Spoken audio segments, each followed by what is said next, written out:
en esta mañana, Padre, tú tienes una palabra para nosotros. Te pido, Señor, que por el poder de tu Espíritu Santo podamos escuchar esa palabra que tú nos vas a decir. Te lo pido en el nombre de Cristo Jesús. Amén. ¿Alguna vez lo has perdido todo? Así le pasó a mi familia. Me presento, me llamo Jonathan y vivo en Babilonia. Y desde que era niño, mis abuelos me han contado la historia de nuestra familia. Ellos vivían cerca de la ciudad de Jerusalén, donde estaba el templo de Dios. Pero casi nadie asistía a ese templo, según lo que ellos me contaban. Mi abuelita me contaba cómo una de sus vecinas llegó a llevar a uno de sus propios hijos para sacrificarlo a un dios que se llamaba Moloch. Y ahí lo colocaban en los brazos de la imagen de ese dios y lo quemaban. Casi ni me lo puedo imaginar. Pero mi abuelita me contaba que así ellos pensaban que el resto de la familia tendría más suerte, que les iría mejor.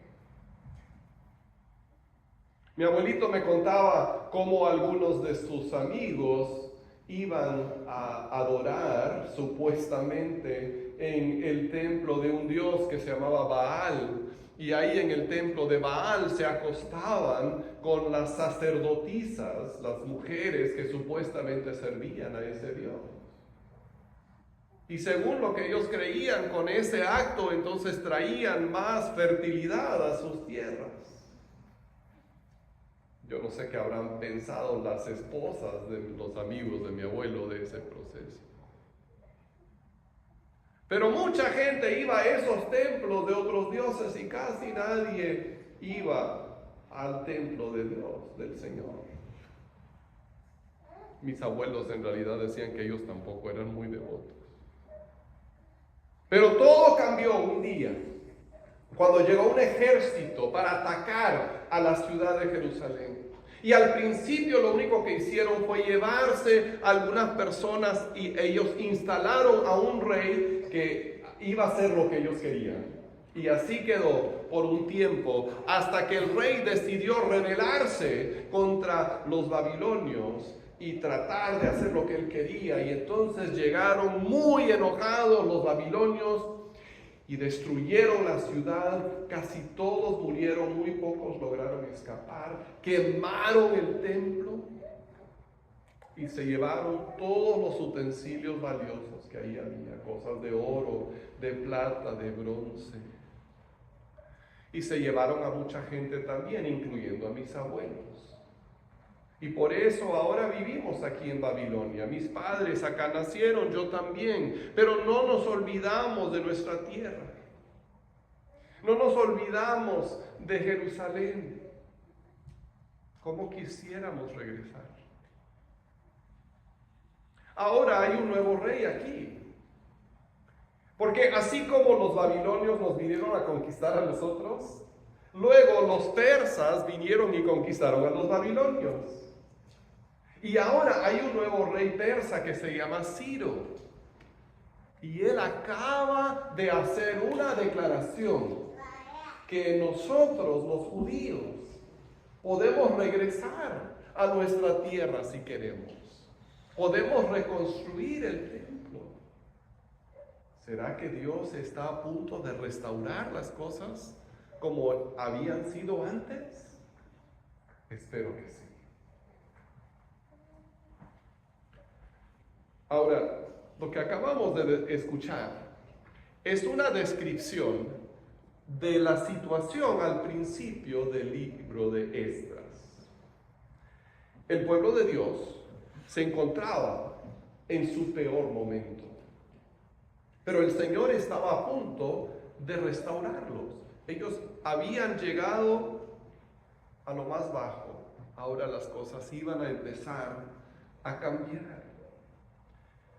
Pero no estamos hablando solamente de algo que sucedió en aquellos años. Porque yo estoy firmemente convencido de que necesitamos restauración. Nuestras vidas necesitan restauración. Nuestras familias necesitan restauración. Nuestra iglesia necesita restauración. Entonces, al ver cómo Dios ha obrado para traer restauración en el pasado, podemos entender lo que Él quiere hacer ahora y lo que está haciendo ahora para traer restauración a nuestras vidas, familias e iglesia también. Y vamos a pasar algún tiempo en este libro viendo cómo Dios obra para traer restauración. Ahora vamos a comenzar leyendo los primeros 4 versículos del libro de Esdras. Esdras capítulo 1, versículos del 1 al 4.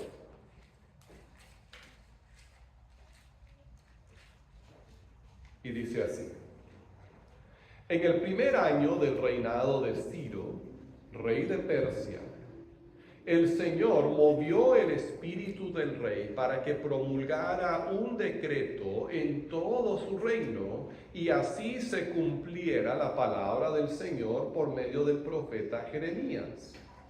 Tanto oralmente como por escrito, el rey decretó lo siguiente: esto es lo que ordena Ciro, rey de Persia. El Señor, Dios del cielo, que me ha dado todos los reinos de la tierra, me ha encargado que le construya un templo en la ciudad de Jerusalén, que está en Judá. Por tanto, cualquiera que pertenezca a Judá, suba a Jerusalén a construir el templo del Señor, Dios de Israel, el Dios que habita en Jerusalén, y que Dios lo acompañe. También ordeno que los habitantes de cada lugar donde haya judíos sobrevivientes los ayuden, dándoles plata y oro, bienes y ganado y ofrendas voluntarias para el templo de Dios en Jerusalén. Hasta aquí la lectura de la palabra de Dios, luego vamos a seguir leyendo la historia. Ahora, es muy importante entender esto. El rey Ciro era un rey pagano. En la declaración o en la emisión, el decreto que él emitió, que acabamos de leer, él menciona a Dios, menciona al Señor, usa su nombre, habla como si fuera su Dios. Pero así hablaba el rey Ciro. Era un rey tolerante. Era un rey que en lugar de tratar de aplastar las religiones y costumbres de las naciones que estaban bajo su control, permitía que florecieran. Entonces su estilo de gobernar era un estilo de tolerancia. Hace casi 150 años, en 1879, un arqueólogo descubrió un cilindro de arcilla que era una publicación del rey Ciro cuando él ascendió al trono. Y ese cilindro, cuando lo descifraron, muestra precisamente que en lugar de que Ciro tratara de imponer sus dioses sobre la gente, él respetaba los dioses que la gente ya adoraba. Pero ¿quién lo hizo así? Fue Dios. O sea, Dios movió el corazón de Ciro para que él fuera tolerante con todos, incluyendo también el mismo pueblo de Dios que adoraba al Señor. Ahora, a lo mejor cuando mencioné 1879 y un arqueólogo y un cilindro de arcilla, se te empezó a anular el cerebro porque no te gusta la historia, ¿no? Y dices, ay, por favor, no me aburras con cosas del pasado. Pero es que todo esto es muy actual. Porque nos enseña algo muy importante acerca de cómo obra Dios en los gobernantes y los poderosos de la tierra. Porque así como Dios usó a un rey pagano que no creía en él, pero lo usó para liderar a su pueblo y permitir que regresara a su propia tierra, Dios igualmente puede usar a los mandatarios, los poderosos, los gobernantes que existen ahora, aunque sean paganos, aunque no quieran saber nada de Dios o aunque finjan ser cristianos. O sea, a veces pensamos que si las cosas se van a componer va a ser porque vamos a tener un presidente realmente cristiano. Y pues qué bonito sería. Pero no tenemos que esperar ese momento, porque Dios puede usar a cualquiera. Él tiene el corazón de todos en su mano. Entonces Él puede usar a un hombre malvado para hacer el bien, así como a veces un hombre bueno puede equivocarse. Entonces no pongamos nuestra confianza en los que están en control, pongamos nuestra confianza en Dios. Tampoco dudemos pensando, no, este que está ahí, que tiene el mando, que tiene el control, nunca va a hacer nada bueno. No lo sabemos. Dios tiene su corazón en la mano. Y Él puede usar a la persona más inesperada para lograr lo que estamos esperando. Así que pongamos nuestra confianza en Dios y no en los que están en el gobierno. Y no dejemos de orar. Ahora, Dios nos muestra una segunda razón aquí para tener esperanza y trabajar para la restauración. Porque este es el tema principal. Cuando nosotros perdemos la esperanza, tratamos de simplemente sobrevivir. Y a veces ni eso. Pero cuando entendemos que viene algo mejor, entonces encontramos también las ganas para trabajar para que las cosas sean mejores. Entonces lo que tenemos que entender es que Dios está trabajando para la restauración y eso nos da la esperanza a nosotros para también trabajar a la par con Él para la restauración de nuestras vidas, familias e iglesia. Ahora, la segunda cosa que vemos aquí es esta, que Dios está cumpliendo su palabra. Dios está cumpliendo su palabra. Por medio del profeta Jeremías, Dios le había dicho a su pueblo cuánto tiempo iba a durar el exilio. Les había dicho que iba a durar 70 años. En Jeremías 25:11 leemos esto: todo este país quedará reducido a horror y ruina. Estas naciones servirán al rey de Babilonia durante 70 años. Entonces Jeremías, quien vivió un poquito antes del exilio, Dios le había revelado que ese exilio iba a durar precisamente 70 años. Ahora pongámonos por un momento en el lugar del pueblo de Dios, si ellos no hubiesen tenido esa información. Cuando ellos vieron destruido su templo, quemada su ciudad, su tierra en ruinas y fueron llevados a la fuerza a otra nación, ¿qué pensarían? Dios ya se olvidó de nosotros. Dios ya no nos ama. Dios ya no tiene propósitos para nosotros. Todo se acabó. Sería muy fácil perder la esperanza. Por eso Dios les reveló que ese tiempo de exilio iba a tener un fin. Iba a durar 70 años, pero al final habría restauración. Entonces, de esa manera ellos podían aguantar, podían esperar, porque Dios les había revelado por medio de sus profetas cuánto tiempo iba a durar. Dios cumple su palabra. El profeta Daniel, ¿se acuerdan del que fue tirado a la fosa de los leones?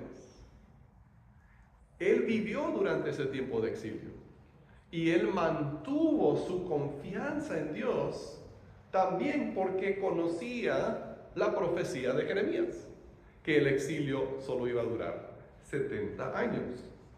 Daniel 9:2 dice: yo, Daniel, comprendí ese pasaje de las Escrituras donde el Señor comunicó al profeta Jeremías que la ruina de Jerusalén duraría 70 años. Entonces Daniel fue fiel a Dios y siguió sirviéndole porque sabía que Dios tenía un plan y que le había revelado ese plan a sus profetas. Y nosotros también podemos tener confianza para orar y para buscar la restauración si dependemos de lo que Dios nos dice en su palabra. Cuando conocemos las promesas que Dios nos ha dado, entonces encontramos las fuerzas para seguirnos esforzando. ¿Qué es lo que Dios nos ha prometido? Nunca te dejaré ni te desampararé. Esa es una promesa de Dios. He aquí estaré con ustedes hasta el fin del siglo, dijo Jesús. Busca primero el reino de Dios y todo lo demás vendrá por añadidura. Es otra promesa de Dios. Y hay muchas más. Si conocemos esas promesas y confiamos en esas promesas, entonces podemos encontrar las fuerzas para seguir, para trabajar y para mejorar las cosas. Hace algunas décadas, un hombre llamado Eugenio Lang fue invitado para dar el discurso en la graduación del sexto año, o sea, de primaria, de la misma escuela primaria de la que él se había graduado algunas décadas antes. Era una primaria en un barrio pobre de la ciudad de Nueva York. Los estudiantes de esa primaria tenían muy poco futuro.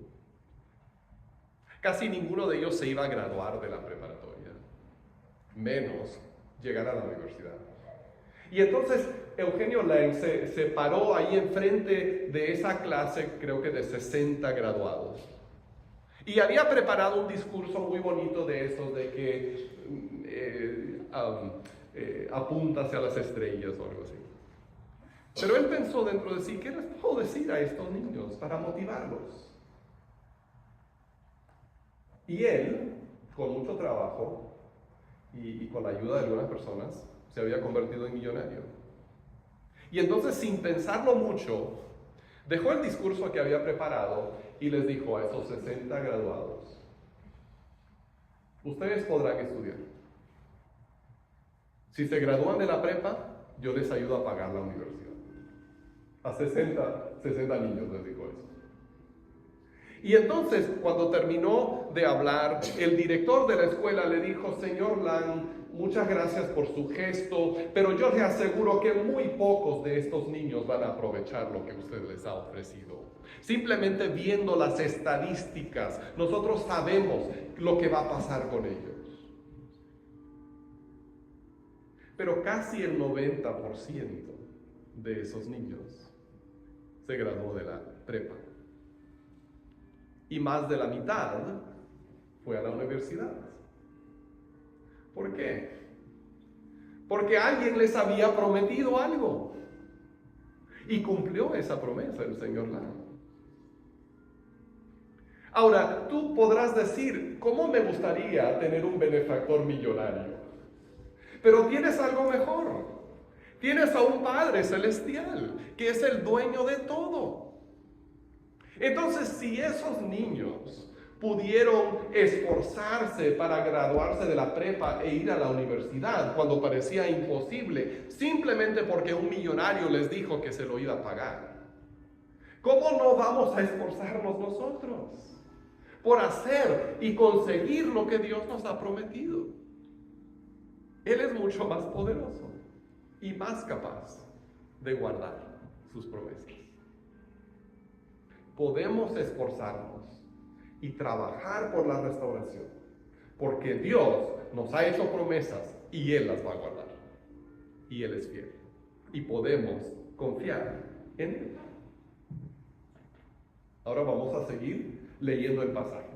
Esdras capítulo 1, versículos 5 y 6. Dice así: entonces los jefes de familia de Benjamín y de Judá, junto con los sacerdotes y levitas, es decir, con todos aquellos en cuyo espíritu Dios puso el deseo de construir el templo del Señor, se dispusieron a subir a Jerusalén. Todos sus vecinos los ayudaron con plata y oro, bienes y ganado, objetos valiosos y todo tipo de ofrendas voluntarias. Ahora, si siguiéramos leyendo, encontraríamos la lista de todas las cosas que el rey Ciro les devolvió, que anteriormente se habían robado del templo de Dios en Jerusalén cuando los babilonios lo destruyeron. Eran 5.400 utensilios valiosos de oro, de plata y de bronce, que él les devolvió para que los llevaran de regreso y restauraran la adoración en el templo de Dios. Porque esa fue la meta. La meta fue restaurar la adoración dentro del templo. El propósito de Dios en mover el corazón del rey Ciro, y llevar a su pueblo de regreso a la tierra fue restaurar la adoración que había cesado cuando el templo se destruyó. Y este tema de la adoración se ve a lo largo de la Biblia. Cuando Dios creó el universo, lo creó como un templo de adoración. Pero esa adoración se quebró cuando Adán y Eva pecaron.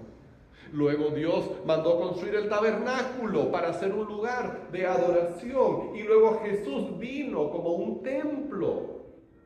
Y ahora nosotros somos un templo lleno del Espíritu Santo. ¿Para qué? Para adoración.